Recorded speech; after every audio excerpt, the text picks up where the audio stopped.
Hey guys! Magandang gabi! Welcome back po dito sa Gandara SRU channel for Showbiz Update. Andito na naman nga pong muli ang nagmamaganda ninyo kachismosang Kim Pao ng bubulahaw na naman po sa inyo ngayong gabing ito upang magatid sa inyo ng latest update and fresh happenings patungkol kina Kim Chiu and Paul Avellino. Syempre, sino pa ba? Wala na pong iba, si Gandara. And para nga sa gabing ito, tatalakayin natin nga at pag-uusapan na syempre pagka-miss ng mga Kimpaw fans sa ganap ng Kimpaw. Parang alam nyo yung bitin na sila ngayon sa exposure nila Kim and Paolo. Usually, Kim na lang yun napapanood natin sa Showtime. Parang nasanay tayo na araw-araw natin nakikita sila pag mall show, 'di ba? Pero ngayon, kung walang jogging, walang workout, kung wala pong endorsement, di natin sila makikitang magkasama. Buti nga't jogging yung pinagkakabalahan nila ngayon.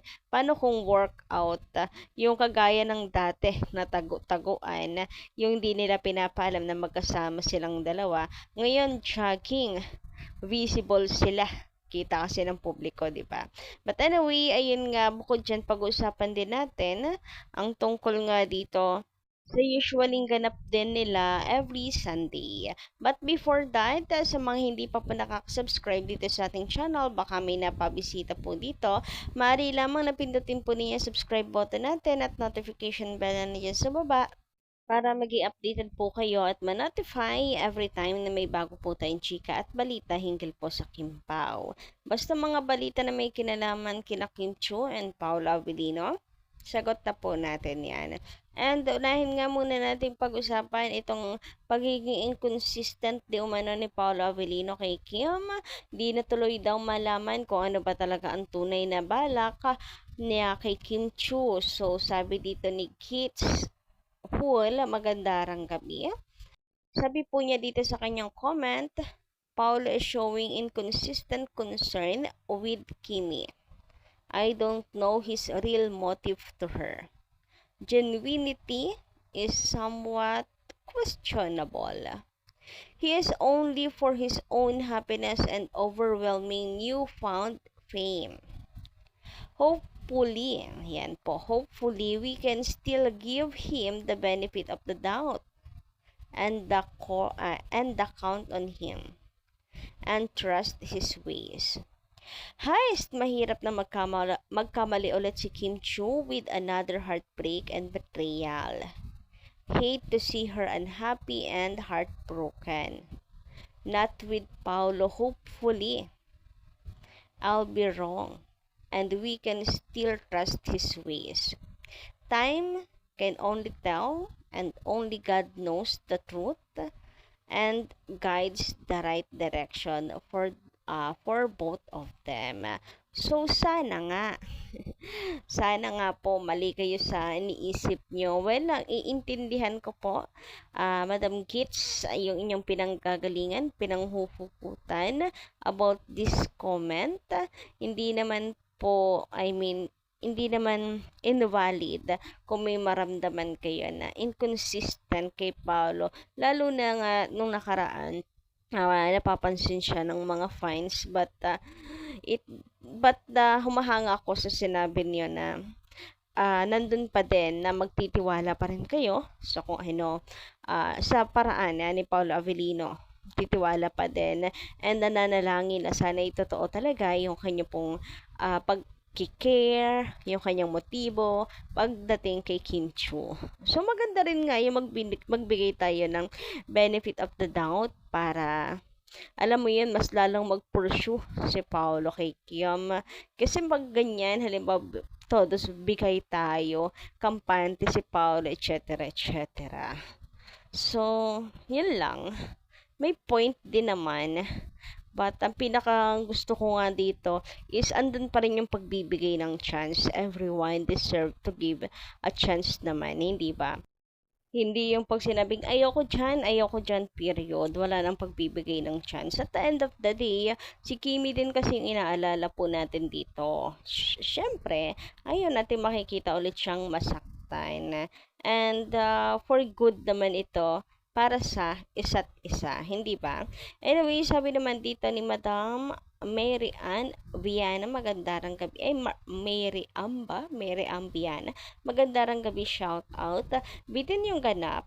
Bihira na makita sa public. Nakakamiss yung promo sila lagi. Hindi napansin ni Pau. Yun. Nako, kung nakita at nakita niya lang yung dugot, ang nakakita yung gym bodies nila. Yes, nakakita po yung gym bodies nila.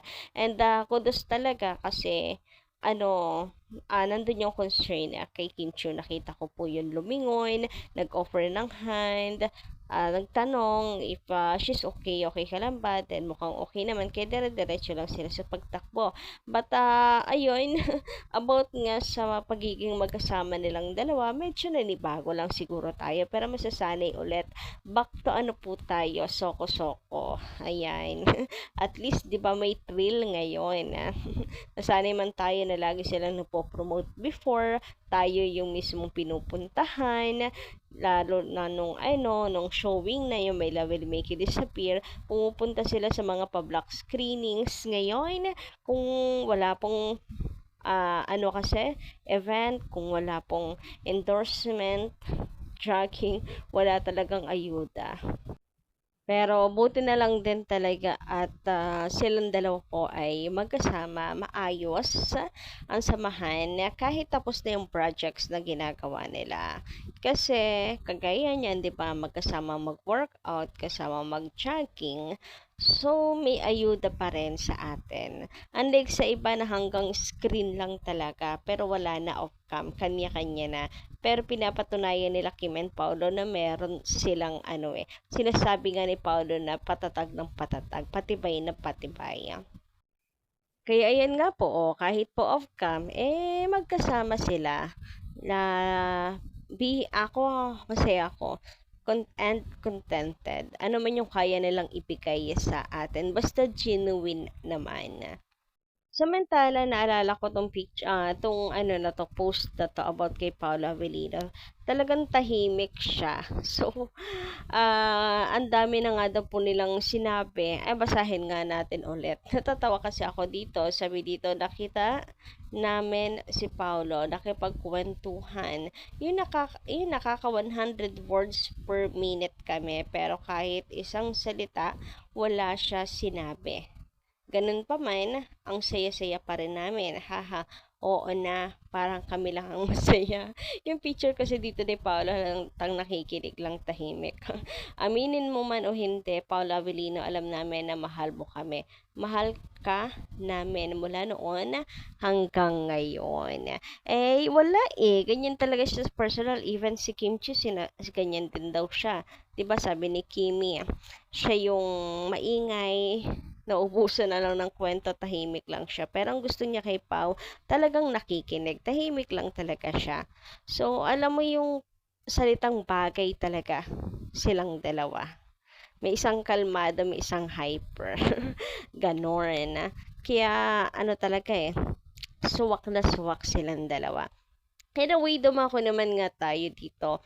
Itong post na to na alam niyo yun, after nga po ito ng magka-gym and workout nila, jogging, magkasama sila ni Paolo, pero agad-agad may post si Kimi na binuking nga siya ni Bianca Gonzalez. Yung pinag-uusapan nga natin nung nakaraan. Di ba Sunday din po nito, kagaya nung kahapon, Sunday, na magkasama ulit nagja-jogging ang Kim Pao. So, may lunch date yung Kim Pao booking. Lunch date nila, binuking. Kasi gusto itago ata ni Kim Chiu, pero wala. Booking na sila. Imposible naman kasi, ang bilis, di ba?